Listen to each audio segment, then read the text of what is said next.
Bonsoir, ladies and gentlemen. Bienvenue dans Célébrité à l'antenne, une émission réalisée par nous pour vous. Pour votre totale satisfaction, je m'en vais sincèrement dire merci à la grande équipe qui a toujours été présente. Je cite Gaëtan Moununga, Gloire Bonza, c'est là l'équipe de réalisation. J'ai également big up à l'équipe de JMD qui a toujours été présente dans nos différents tournages également. Nous sommes également en train de dire merci à Eddie Capon Kaza et Linda Kajurung. Voilà les gens qui nous ont toujours prêté main forte pour que votre émission soit celle que vous avez toujours appréciée. Vous nous regardez via www.wango.info. Nous vous disons sincèrement salut parce que c'est grâce à vous que l'on a toujours été là. Sans vous, notre raison d'être serait sans sens. Voilà. Chers téléspectateurs, aujourd'hui je reçois encore de plus une autre célébrité. Quelqu'un qui n'est plus présenté à votre portée. Elle s'y connaît. Il a fait un an. Il continue à le faire. Il a fait de la musique. Il a commencé la musique il y a un bon moment. Il est aujourd'hui, il s'est dit, le père dans la musique de certains artistes musiciens, de beaucoup d'ailleurs. Il dit même qu'il est l'un de ces artistes qui pourra raconter l'histoire de tous les artistes de la province. Et il s'est dit qu'il est rare qu'un artiste puisse être à mesure de raconter son histoire à lui.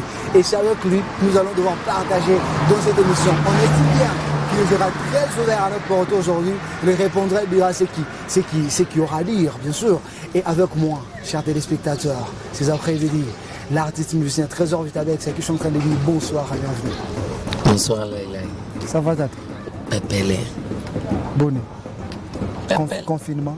Pépé. Ah, tu confirmes ça, les gars? Micro. Confirmer ça, les gars, ma inspiration, t'es plus que. Plus que. Ouais. Ah, bien, hein? Comment tu as laissé nos confinements tout bloqué? La sauce. Ça évolué? Oh! Ah, bon, il y a 3 catégories des artistes musiciens. Vraiment? Oui. Quelles sont ces catégories? Il y a des artistes professionnels, il y a des artistes par sentiment, il y a des artistes musiciens. Oh! Bobandara. Dans le sens. Des artistes musiciens, ça veut dire? Les artistes musiciens, ce sont ceux qui sont en train de pratiquer la musique comme leur don, leur appel. Maintenant, les artistes par sentiment. Par sentiment, ce sont ceux qui sont en train de rêver. Tu es à Colosie, tu es en train de rêver comme si tu restes à côté de 50 Cent. Hein? Ouais. Maintenant, les professionnels. Les professionnels, c'est nous qui sommes en train de faire, de vivre dans la musique. Micro no wana micro. O sale la ngota. Non, ça la honte. Oyo kamali. Voilà, chers téléspectateurs. Voilà, je me disais que Vitabex vienne. En fait, les gens, les patrons de l'émission, ce public qui nous regarde, hein, voilà ce que tu viennes. Comment est-ce que vous allez nommer les titres que tu feras avec Bébé Chor? Bébé Chor, c'est qui?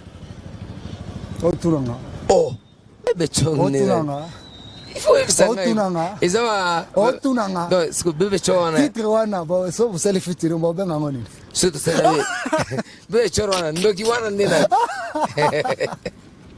Ndoki wana. Vitabex. Oh, tu yoga. Tu que nalongi. Yo, Otunanga, yo Bébé Chor. Jaja. Jaja neni. Ah ouais. Il a dit mot bateau. Jaja. Jamais. Toi, tu connais pas Bébé Chor? Ah, yo, yebi.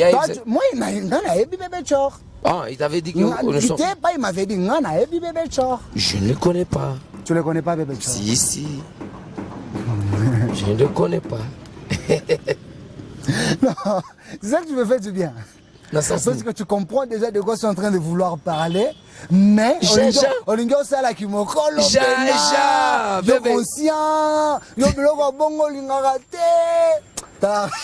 Obsegini. Obsegini. Foi se vesinga. Boy, tango yo ka jango se belisa yo. Question ana, somoni. Ngana tuni nanu question. Bébé Chor wana. Somoni bébé Chor sa wana. Et quoi ça peut être Bébé Chor yo? Kas. Te Bébé Chor artiste musicien kin. Bon. C'est normal. Na kin na ibi ndeba misi ba mission na ibi na kin ba wera. Ajibe ba fe fali. Ba fe kofi. Tata, na obi boy. Bébé Chor bisu na kin. Na obi boy. Bébé Chor nena. Na obi boy. Oyebi Diesel MP4 quand même. Oui, je le connais. Oui, c'est mon petit à moi. Je le connais. Si. Yo, nakulisa bande bisangano bana bango wana bana no. Yoka. Ezateke na police, on a papa. Papa banani. Il y a tous les artistes Yambogo. Tous les artistes sans exception, donc une vitesse à Vitabex. Crécy d'après moi non. Non, Crécy d'après moi non. Master nanga. Toi tu as dit tous les. Pourquoi tu as contredire data? Yoka. Man Keop c'est moi non. Yoka. Kozaba vie naba. Kozaba. Yo. Naba tan oyo. Yo sko na kotuno. Esenga na kotuno mamboya. Top one mona na yo. Vitabex. Yo ça donc na bato ba zo bisoke. Oh. Vitabex. Hein? No boy. Si. Yo. Obandi lisolo no. Ouais. Non atabo ngana lobaka. Na papa. Na tuni yo. Si. Mina kurisa bien photo ni na musoli bantu wanzo shiki. Mina kurisa oku babaki nani mo musique. Yara c'est ya artiste bote. Ya génération. Ouais c'est bote ba mulala ba no. Ça nous rafiabo. Ça mina kutaya Crescida. Oh master. Mais c'est un master koza ba petit na ba master na ba vieux. Mais il fallait balé na Xavier. Na obi boya. Na obi.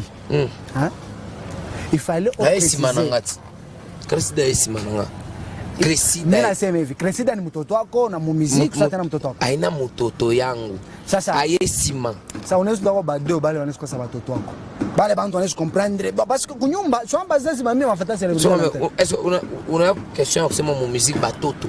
Si on appelle le batoto. Haina kusema batoto mu miaka ni batoto par rapport à ma génération à musique. Mais non. Maintenant on est ntaya batoto bad ma génération à musique. Génération musique batoto bad après génération mtoto wa kwanza mu génération. Après génération ba misema mimi na Benazari quoi. Wa kwanza mimi na Jupiter. Donc Fatima mon concert. Oh skasi. Ok, ça va continuer. Wapiri ule mironaka mwingine parce que sasa na kwa kona après parler je dois acheter ma toujours imiter mais jamais égaler l'RCL la chaîne de la major Crescida abimi avant Crescida bima na ba disque wana biso to bima déjà yona Crescida nana beta pena succès Crescida. J'aime la franchise. Crescida, non, ça me plaît. J'aime quand quelqu'un dit la vérité. Crescool. Abangisa yo pe ufonna kwa yo. Ngeze mutuna ye. Ngam biso ngana mjanwana. Mjanwana pelissimo to moke yindi bakanyera bakati bambangu. Ya beti borona e. Bakimaki kolwezi lelo bazongi. Hola. Tampika musique ya papetu pangolwezi. Attends, rencontre ce qu'il y a Crescida dans notre trésor Vitabex, le berceau de la rumba. Berceau à rumba, là-bas rumba tout. Le berceau de la rumba congolaise. Crescida. Vitabex. Yo sopo ngana musique ya Congo ngana palmarès. Vitabex. Yo berceau. Je suis le berceau. Papa Wemba berceau, t'es yo berceau. Et Papa Wembaza, le professeur, le père de la rumba. Yo berceau, mais ma pas professeur. Yo kanebisa yo. Oh yebisa ngani nango. Oh yebi histoire culture te yo comme yo nde moto yebi yango te yo mitenga berceau. Maman, berceau ça place ba. Au moins ce que ba faire ba vieux faire ba beti, ba fali ba beti, ba oya kala ba beta. Place rumbe gola lela. Aujourd'hui tout le monde va mettre quoi et tout. C'est moi. Ba musique à bongo. Ba musique n'est pas. C'est gentil. Comment ma musique à bongo. Arrête de faire la comédie. Arrête de faire la comédie. Là. Donc na musala Joseph Sangala. Je ne fais pas la comédie. Toi beta solo tout. Yo berceau de la rumba. Le berceau de la rumba. Le berceau de la rumba. Et le père de... toi qui classe, hein? Na école secondaire, Afrique, Nobi. Afrique, c'est le berceau de l'humanité. Tobi, n'est place humanité bandela. Bon moto et bandela côté kuna. On comprendra. Existence est bandana en Afrique. Yo so ebi singa berceau ya rumba. Donc on ebi singa rumba et bandé pano. Donc on a comprendre l'histoire et le masomo. On a comprendre la histoire de la musique. On doit comprendre le berceau de la rumba moito asema. Une fois on a la bébé. Bébé dans la lapi. Oh la rumba c'est la musique douce. C'est la musique des amoureux. Je dis bien les ancêtres nous ont laissé la rumba. J'ai dit que notre génération a été colonisée par Ndombolo. Mais les ancêtres nous ont laissé la rumba. Je vais danser la rumba, moi et Laïlaï. Loba. Toi, il y a déjà de Loba. Vous savez quoi, Loba? T'es dans la vie. Ah, ok, ça va, Loba. Il y a le biboy. C'est moi qui a l'histoire vraie de la culture rwandais. Tu sais, même comme on a ma gouvernement la Chine doit soutenir la culture, c'est parce que autour, il y a pas le gouvernement. On peut même la ministre de la culture. Ministre de la culture, c'est ça que je te dis, non? Ministre de la culture, c'est lui qui nous représente, quoi, monsieur le gouverneur. Pour que la culture y évolue, la culture là-bas y évolue, y prendre mesure, y aussi combattre, de comprendre que tu n'as fait cap. Qu'est-ce qu'il faut? Non, écoute, il faut connaître d'abord l'histoire vraie. Maintenant, pour connaître comme toi tu connais, on doit te prendre. Mais moi je te dis, moi je ne pas les prendre dans leur cabinet. Te prendre. Il faut comprendre d'abord l'histoire. Parce que si aujourd'hui, bah, culture à Kin, pour Kinshasa est un berceau. Il y a un problème à berceau. Définition berceau compliqué fort. Il y a un compliqué berceau. Berceau de la rumba. Il y a un berceau. Berceau, non. On comprend dans Kin est un berceau, Kin est un salon. Au sens salon comme berceau comme salon. Il y a un berceau. C'est une salle confusion par rapport à un mot berceau de la rumba. Comment? Non, berceau. Il y a un problème. Il y a un problème. Je sais que. Apparemment, il y a des problèmes. Pour tout aux anacolosie, mais il y a des problèmes. Il y a des problèmes. Ça va, c'est vrai. Et fait que. Ah oui, histoire. Pour qu'il y ait une histoire, Wang ou bien, il faut que c'est pour Waga un certain radio Moutoshi. On connaît. Il faut que tu aies les pages. Vous comprenez? Pour que c'est malheureux, pour Waga, Nani Kolwezi. Ah, tu as petit chaque page, par exemple, il y a famille Kakwata. Je peux comprendre, par exemple. On est justement. Musique. Ah, tu as petit chaque page à Cressida. Je regrette beaucoup. On a monté à me poser Cressida question, c'est on a choucha. Chaque génération a ses événements. Là, il a. C'est tu as en 2010. Là, il a Azalaka. Azalakati. Tu as top one. C'est tu as perdu sous Tozongi. Est-ce que tu top one Bazalaka? Bazalakati, tu as Mariam Toto Soloka. Zomban. Ce que tu as ce que tu as 2019, ah, tu vas là, tu vas Jaguar. Ok, ça va. Ça va bien. Maintenant, dans la musique aussi, il y a des artistes qui sont nés des générations. Donc, leur apparition dans la musique, boum, boum. Il y a Trésor Vitabex, Didier Cressida, Berji Kanyera, Petit, au moins, Petit Bawembi. Baye, petit vous en faites. Au Kobo Yate, sois calme. Petit TNS. Azukop na sponsor na gouverneur. Bien. Et petit bien. Oh, non, on a musique et cola. Surtout. On a Tibino. Il faut beaucoup à un niveau moqué. Il faut CP là. Quand mamie n'a pas ta contrat, par exemple, mon Angola. Mais t'es dans la chroniqueur. T'es dans ta mamie de l'ingénieur mon Angola. Non. Quand elle n'a pas ta contrat pour Angola, je serai obligé. Ah, là, il a. Moi je travaille avec Batu Oyo Basalaga bien. Ils ont nous sommes bien. Koza Batu Oyo Nanzelo ah Vitabes orgueil génois. Et ça pour la solo peut-être na côté. Je me suis tombé là. Bon vous comprenez l'ingala ni je ne sais pas. Ça va? En vrai. Sauf que nous devons d'abord, pour bien cultiver notre culture, nous devons d'abord connaître notre histoire.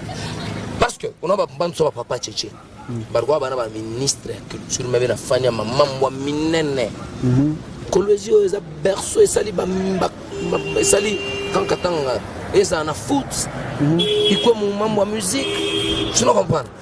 On va faire les jeux. On part de la lettre A à la lettre F. Yo bando sa choix. On a bando poser des questions en fonction de choix. On comprendra.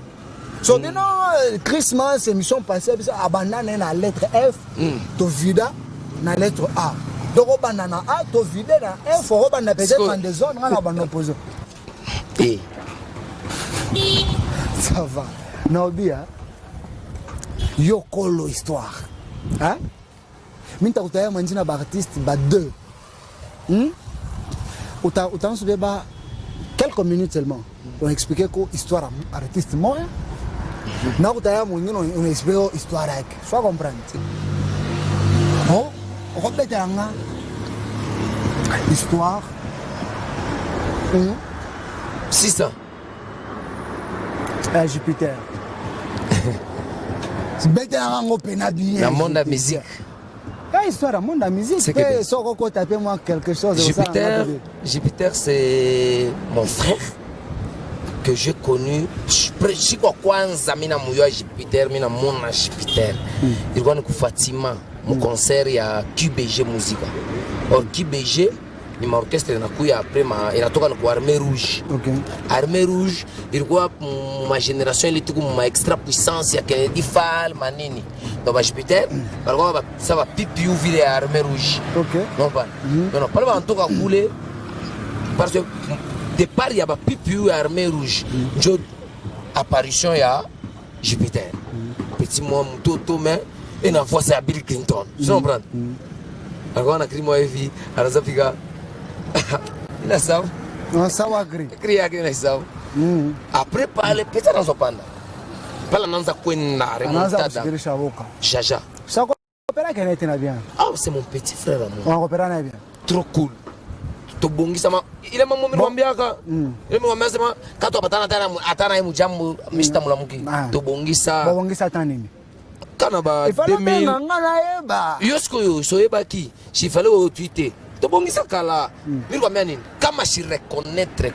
Ah reconnaître à ce qu'on veut. Oh je suis son vieux. Si mimi nasema reconnaître ni kesho una sura. Aina ya kushanga. Yusa ndio kurudisha motera. Yusa wewe wafa katala nasema no par exemple chroniqueur kadi top makolo o ashina vyo takatalaje. Shifona hoyo chike juu na wewe bali wapenzi tawamu kolonize. Chinishe. J'étais en 2013. Il est ça tout patana ba Gikim Putili inoubliable. Erwana skonde ba betanga ke na boma mutu. Ngaye Obama. Te. Obama. Ba betanga neti. Obama. Na filme. Sikoyo nde bataona scope toyoki petit appeli sikomo avant pela moto bongo. Biso déjà to. Ça va ton Swahili. Je parlais avant Pande. Avant à toquer. Puissance. Dina toki. Alipika ma Saint-Valentin, Saint-Valentina, Saint-Valentina. Aikufanya kitu nini? Ndio pale banakuwa kumubeba kwa Baraka Michel. Banenda kujikasi. Baraka wanatafuta musicien, yana sasa historia ina Baraka vile baribifanyaka. Ndio pale anarudia anatosha nzoto elenge butamu. Dans 2013 2012 après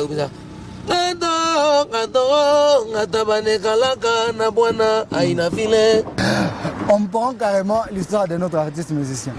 Betelanga, histoire de TNS. Ah, c'est oui je nous endava ba pire petit nanga. Kumuyo TNS na kumbuka ni 2011. Non pas. Mama Africa mama. Après pana nashika se unanitaibu bien. Zile unanitaibu wa kwanza ule ni leader wa huyu. Unaona?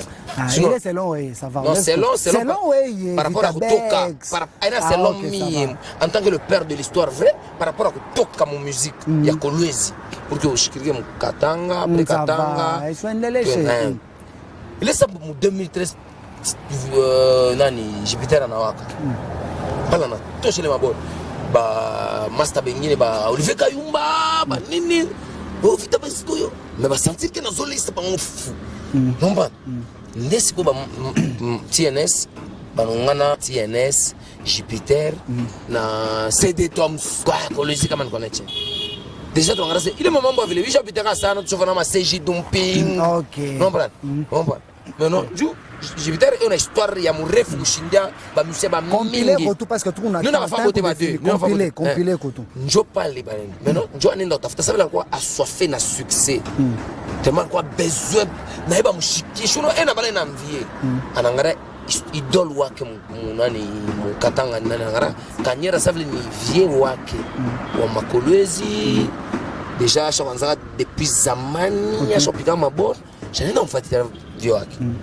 Ndio kwa vyo wake mama mpika bora bomu wai baripika kama ni bora bomu wai hivi mimi nazo ishikia kama na uko mrembo tunapaa ile mabora ile mataka ile kama mpika ile mabora inafanya bien par rapport ya groupe mbaya Kanyera parce que Kanyera ni produit fini ya CBG musique okay. Kanyera Crescida Vitabex tuendeleshe histoire TNS tunaenda si papa ifo nata batoto natana bakubwa njoo amtosha na ile bora après kumtosha na ile bora Mungu anasaidia picha anaanza kwenda safa analeta couleur moi hivi na yo mu musique ya mulwala tu n'as comprendre parce que c'est le premier artiste wa mukatanga anafanya featuring na star njoo hapa après tunashtukia Mungu anasaidia solution papa solution gouverneur wetu kukubali shituru muimbia ashfaki peut-être ni mamimbo tulikuwa mbaya peut-être c'est normal peut-être mon vile yeye mnyari sema tumuimbie atumwimbie vile alipenda je comprends mais quand même ashikutupa kata different mais Mungu anasaidia mwingine anapiga ku festival ya masomo par exemple ni ku festival ya universitaire pale déjà si tu toka mambo ya université tu professeur musique Mungu anasaidia banambeba ku nani ya masomo kwa université si muta yetu atupatake occasion ya ku université kwa province à part oui sinjo vile voilà Mungu anasaidia ali banamdécouvrir na nani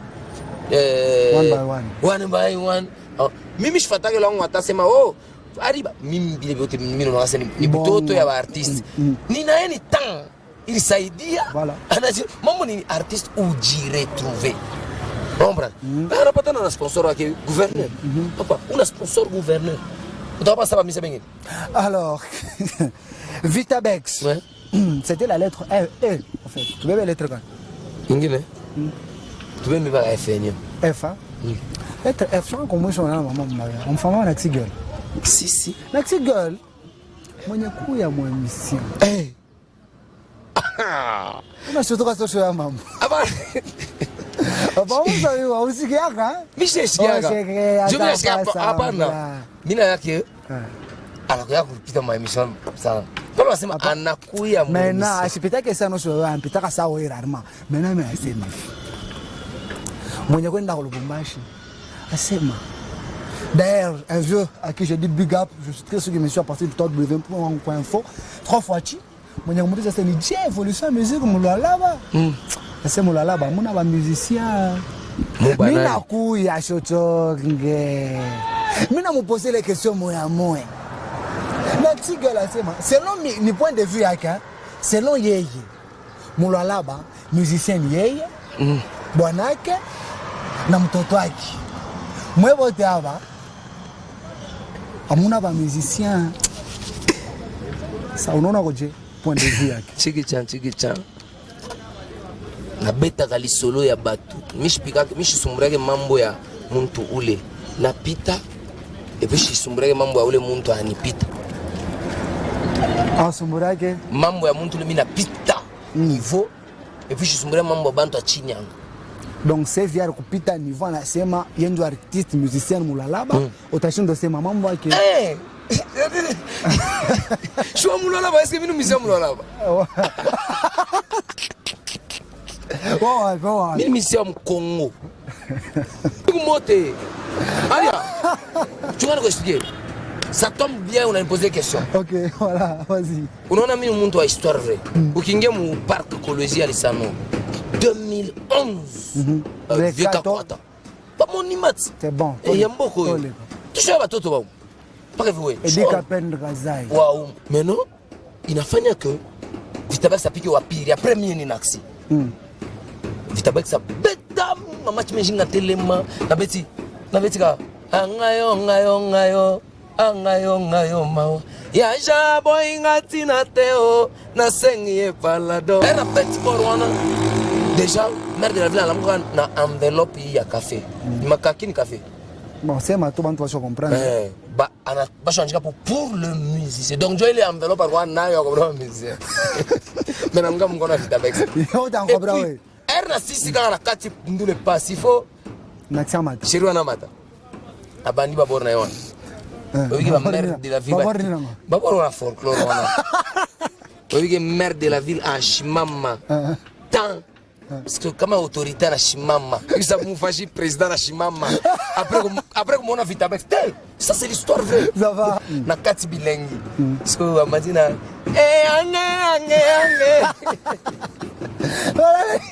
Et moi ça de les exactement. Na ambition. Mère de la ville a télémi. Ba autorité tout ba télémi. Bakay. Leader des leaders. Moi j'ai dit ceci. Avec une lettre F.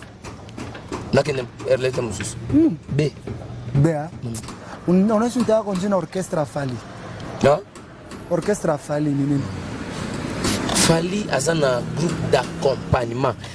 Et déjà, Fali a une musique. Mon premier album de la chemin. Anaitosha, mon jina quartier latin. Anaitosha, un musicien à quartier latin. Je vais piquer ma guitare, pardon, juste là, où je cherche à Nifali, c'est une autre quartier latin.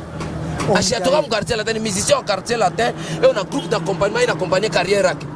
Par rapport maintenant, vitesse et gêne, pour la minute, le seul vieux ou le mot vitesse pour vieux ferré, une room, vous comprenez? Fali baza ba vieux na biso, ba ferré baza ba vieux na biso, comprendre? Non, ba master na biso o baza na moi vitesse ko lega biso za ba fabrigas. Comprendre? La lettre B. Na moment oyo po biso tout. Kolose nguji mshwa soranza kuchunga à Kinshasa featuring na Papa Wemba. OK? Mais malheureusement, ouais. Biloko komaki, papa ake, tout ça, voilà. Na moment oyo s'il faut que, à part Bébé Chor, s'il faut que, à part Bébé Chor, s'il faut que Vitabex, Abeta featuring, Abeta featuring, question na lobby, hein, s'il faut que, à part Bébé Chor, s'il faut que Vitabex, Abeta featuring, un artiste à King, où tu te dis que si je chantais, parce qu'on a vu les artistes comme Majus, Lorem, TNS et tous les autres faire des collaborations avec les artistes de Kinshasa. Tu comprends? Ouais. Et moi, je prends un Vitabex qui devra faire le choix. Un grand leader. Ok. Le bas bien. Ok. Grand leader. Il y a le bien déjà. Grand leader. Ok. Vitabex qui devra faire le choix d'un artiste de Kinshasa qui devra faire le featuring à part Bébé Chor. Premièrement, d'abord, moi je suis dans mon idéologie. Je ne suis pas dans l'idéologie de Ouerasso. J'ai bien dit. Nous n'avons dit pas fâche par moi. Après, on a dit ça. J'ai beaucoup de questions. Je n'ai que réponse. Notre génération était colonisée par nos colons. Mais les ancêtres nous ont laissé la rumba. On ne prend pas le fâche. Problème, ni. Moi, je ne vois pas Vitabex pour que à convaincre le monde. Je ne dis pas convaincre. Écoute, je dis featuring. Featuring. Oui, c'est maman convaincre. Oui, je suis featuring. Non, c'est featuring. Écoute, si tu l'as tout le monde a besoin de barima. S'il faut qu'on ait fait choix, on est sur le banc. Voilà. On a fait featuring. Il y a un membre de producteur et puis featuring. Il y a un membre de circuit. Featuring. Il y a un membre de pas les occasions de permettre. On est sur le featuring Léo. Mais où les artistes font un featuring et mon voyage. Non, prendre. Exemple, moi, il est simple. Il ne faut pas rêver. Il faut vivre ce rêve. Il ne faut pas rêver. On a raisonné mon boulevard. À côté de la gare centrale. Raisonner où mon Kolwezi.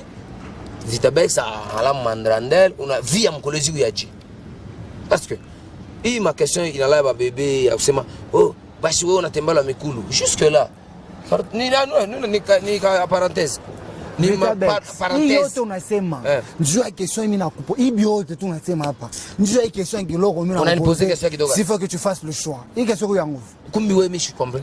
Je ne suis pas en train écoute, moi je ne suis pas en train de rêver n'importe quel genre d'artiste. Mais non, moi je ne dis pas que tu rêves. Idole wangu mimi Vitabex. Kama tu basema sema muntu kani depuis mon enfance, mon idole c'est Werason. Mon idole à moi, même si on a un spectacle sur le plan stratégique. Mon plan, c'est Kuimba va venir sonner, va placer papa. Mais ou sinon, il y a que via Vandi, on appelle 6 micros, on a millions de 6 micros. Dans l'équipe était via Yemba trop, Yemba Kala, on a papa. Alors, où a été ici? Toi, yo idole, idole, non, en fait. Qu'est-ce que tu as fait? Parce que babando Luga na Luga qui devra faire nani aritafuta wera gouvernement na muita bana mulipa makuta kule bana kuya huko wera na bamisia ko Kishasa bana wapokelea malembe. Moi je suis homme de droit. Question que déjà me comprendre c'est la wish. C'est wera quand on vient de chez comprendre wera était venu artiste balala babaza wapi pour représenter Lualaba. Bien que yo, selon yo, artiste à Congo. Mais quand même, résidence. Pas selon résidence. Un artiste congolais qui réside à Kolwezi. Ah ok, résidence Lualaba. Où était Vitabex? J'étais là sur place. Qu'est-ce que tu avais fait pour moi je suis un grand démontrer leader. Au monde que yo pena berceau ya rumba na Lualaba. C'est que bien. Vieux Wera, tout le grand leader qui se respecte du Congo. Chaque dimanche avant Nagazota la Caribou Varité. Wera son place Vandi wana la place na Vandi vie Wera wana ngai awa na matanga papa comprendre combien de fois JB mpiana beti va lever de rino tout ou mon JB pas la guerre faire n'en parlons même pas waze quoi n'en parlons même pas comprendre problème ni nini il faut pas confondre au moment où il faut que la musique ya Mkolwezi aina na producteur aina na mécène aina na ministère ya culture banani nani mécène wa Mkolwezi a produira à part Alino Break Luangana ba mon habilleur par ba Alino Break ba Gikimput niambe artiste kan va produira moi ne monte un sponsor gouvernement va produire album oh ça va c'est bon fais le choix en fait Minta préféré ni matin Christmas. Kinshasa, Christmas c'est Lualaba. Mina c'est mon Congo. Moi je ne veux pas. Mina c'est Kinshasa. Kinshasa. Poser ma question. Peut-être Mita c'est la télé. Peut-être Mita Ima. Peut-être. Mais je te bien affilé. Les gens attendaient que tu puisses citer les gens. Bien affilé. Ok, ça va. Bien affilé. Et tu as 3 lettres. C'est le seul petit qui me fait bouger. Allons-y. Apparemment, là, Gabanto, c'est un fait concert à Mourouangou. Si, yo bito a grandeur à concert à bêta. Naobi. On va prendre, il nous reste que 3 lettres. Nous allons prendre très rapidement Vitabex pour finir avec l'émission. Tout ce qu'il y a dans la lettre A, lettre C, dans la lettre D. C. C. Ok. Dans la lettre C. J'étais avec CNS. Bilan 2019 ou bien 2019. Baoba Himaki. Diesel Langa. Naïe, au fait. CNS. Naba pépinière. Non, pourquoi tu dis ça? Non, parce qu'auparavant, il y avait beaucoup de bois dans l'eau qu'on confondait au poisson. Vous comprenez? Ouais. De bois dans l'eau. Donc, il y a bois dans l'eau.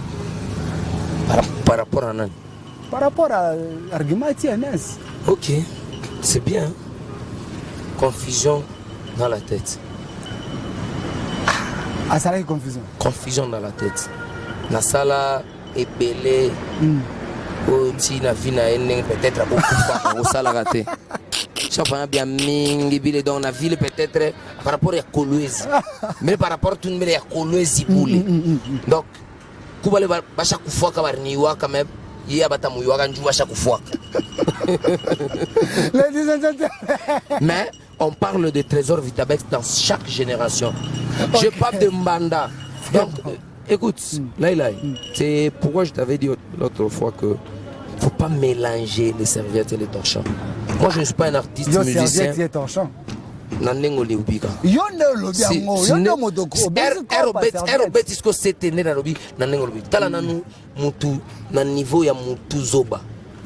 Na mutu mayele.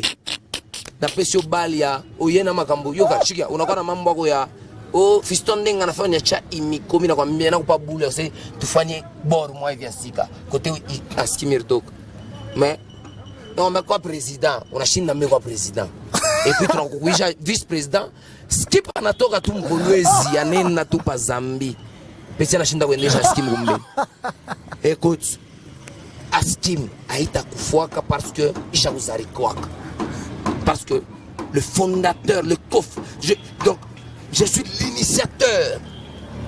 Après, je n'en ai les mambo de Frangak. Même il m'a festival, il m'a festival, ce n'était pas de festival. Il va ma concours.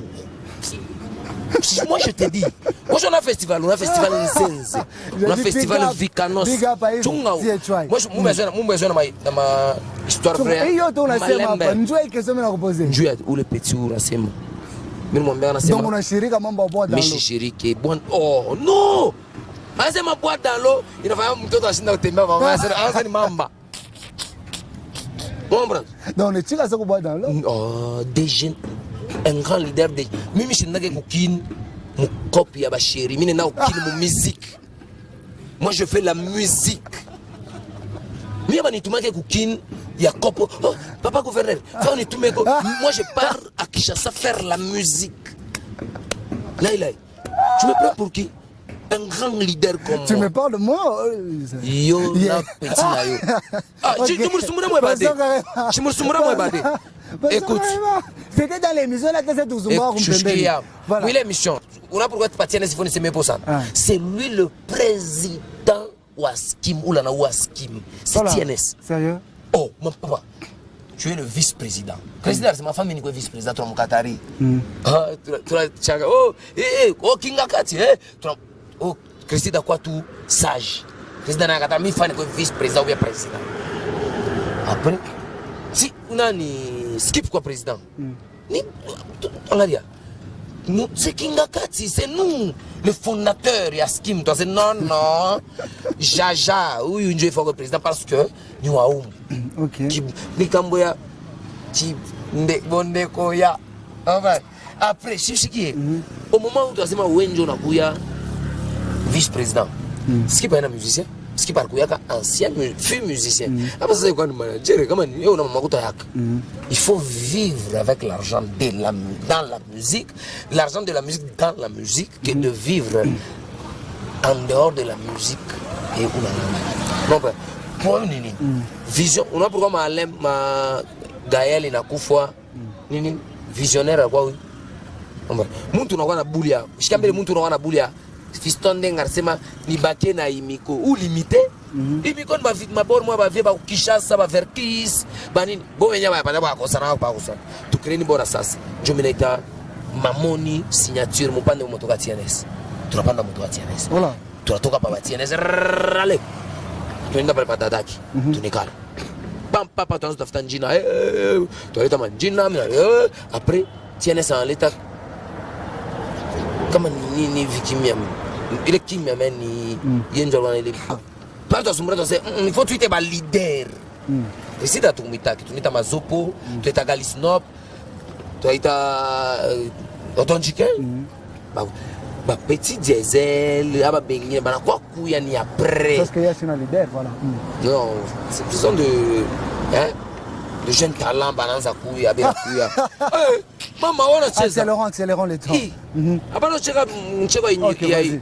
y a ironie une histoire vraie ce sont des jeunes talents ba piqué ba tafika pour oui aujourd'hui c'est papa parle tu es venu me terroriser ici non terroriser pourquoi c'est ton émission donc moi il est ma sensible tu ne comprends jo ça il est ça ce qui pendant tout là après festival on a organisé quand même concours yaki il n'a pas bien Ruben est-ce que tu restes dans mon province tu y a mon nez ça hivi tu fais festival mais tu l'as des motos que tu n'as pas fait innocent confirmé na quoi tanka on y a mis en corona na kuya na tant festival riche qu'est-ce qui prouve qu'Asten n'a moi j'ai parlé avec Ruben il y a pas longtemps Ribin. Donc, Ribin m'a donc dit. Askim.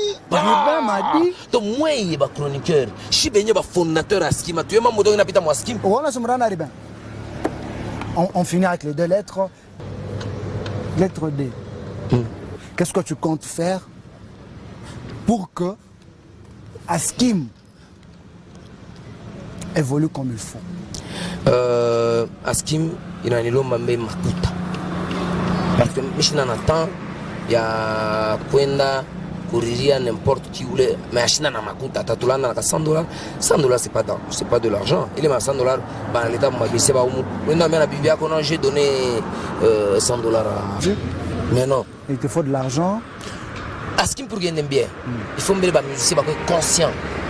Pourquoi tu peux créer Askim? Tu peux créer Askim, tu as promouvoir culture. À créer Askim, tu as promouvoir Asema, Rita Asema. Minigunani, non. Tu as créé Askim pour les couleurs, il y a musique à moi là-bas. Cabex, on s'arrête par là. Comment tu as trouvé célébrité à l'antenne? Ouais, ça va, tu es parmi les grands. Ça va. Merci. Ça va. Moi, j'aime de jeunes courageux comme vous. Ça va. J'ai dit merci à Heidi Kapen Kazaï, merci à Gaëtan Moununga, Gloire Bonza, Linda Kajurong, Boss, Patrick Thierry, André Kakwata, Big Up, et à Sergent Freddy Ngo, ainsi qu'à sa jolie épouse, Madame Jolie, et à notre bébé bien exaucé Mungongo. Big up à vous, chers téléspectateurs. Alino Brek Longana, mon habilleur, t'as la tendance. Boss! Big up à Alino Brek Longana, champion soir également. On se retrouve les dimanches en rediffusion et prochainement, le vendredi prochain, on vous amène une autre célébrité qui vous fera énormément plaisir. Ciao, à la prochaine. Les ministères riches, les autres pour lui, c'est la famille. La famille pour lui, c'est tout le monde, sans distinction de race, ni de langue, ni de tribus, ni de pays, ni de provinces. Oh, Bonimbangu, cette nouvelle race des hommes du monde qui ne s'appartient pas. Mangu Mutunda, cette nouvelle race des hommes du monde qui ne s'appartient pas. Kakwata, fils, cette nouvelle race des hommes du monde qui ne s'appartient pas. Wangu TV, cette nouvelle race des hommes du monde. C'est la voix des trésors Vitabex. Suivez votre émission Célébrité à l'antenne. C'est votre humble artiste Mouishkoura Mouincham Zavagaseng. Les autres pour lui, c'est la famille. La famille pour lui, c'est tout le monde. Sans distinction de race, ni de langue, ni de tribus, ni de pays, ni de provinces. Oh, Bonimbangu, cette nouvelle race des hommes du monde qui ne s'appartient pas. Dino, Wivinentela, Wangu TV.